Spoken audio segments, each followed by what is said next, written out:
Assalamualaikum warahmatullahi wabarakatuh. Perkenalkan, nama saya Putri Farah Asyila dari kelas 5C Akuntansi Bisnis Digital NPM 2275208. Di sini saya akan mempresentasikan tugas pertemuan ke-7 yang diberikan oleh Bu Dita di mata kuliah Manajemen Perpajakan. Di sini saya akan menjelaskan tentang perencanaan PPh 23. PPh pasal 23 atau PPh itu merupakan salah satu jenis pajak penghasilan yang ada di Indonesia. Secara singkatnya, PPh itu adalah pajak yang dikenakan pada penghasilan atas modal, penyertaan jasa, hadiah, bunga, dividen, royalti atau hadiah dan penghargaan selain yang dipotong PPh pasal 21. Pemotongan PPh 23 dilakukan oleh pihak pemberi penghasilan sehubungan dengan pembayaran berupa dividen, bunga, royalti, sewa, dan jasa kepada wajib pajak, dan bentuk usaha tetap. Penghasilan jenis ini terjadi karena adanya transaksi antara pihak yang memberikan penghasilan dengan pihak yang menerima penghasilan. Tarif PPh 23 itu pajak PPh-nya 23 dengan tarif 15%, dikenakan untuk penghasilan bunga, dividen, royalti, dan hadiah. Sedangkan pajak PPh 23 dengan tarif 2% itu dikenakan untuk penghasilan jasa dan sewa.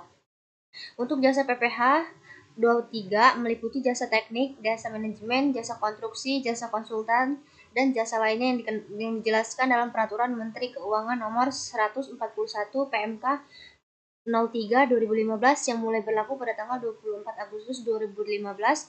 Untuk wajib pajak yang tidak memiliki NPWP akan dipotong 100% lebih besar dari tarif pajak PPh 23 tersebut. Untuk objek pajak PPh 23 ini ada dividen untuk pembayaran kepada pemegang saham, ada bunga untuk penghasilan dari simpanan atau pinjaman, ada royalti, imbalan untuk penggunaan kekayaan intelektual, ada sewa, pembayaran untuk penggunaan harta seperti gedung atau kendaraan, dan yang terakhir ada jasa, imbalan untuk layanan yang diberikan termasuk jasa teknik, manajemen, dan konsultasi. Pemotongan atau setorannya tuh, untuk pemotongan, wajib pajak yang melakukan pembayaran kepada penerima penghasilan wajib melakukan pemotongan PPh 23. Untuk setorannya, setelah pemotongan, wajib pajak pemotong harus menyetorkan pajak yang telah dipotong ke kas negara paling lambat tanggal 10 bulan berikutnya. Contohnya, misalnya sebuah perusahaan membayar bunga sebesar 90 juta kepada pihak ketiga. Tarif PPh-nya sebesar 15%.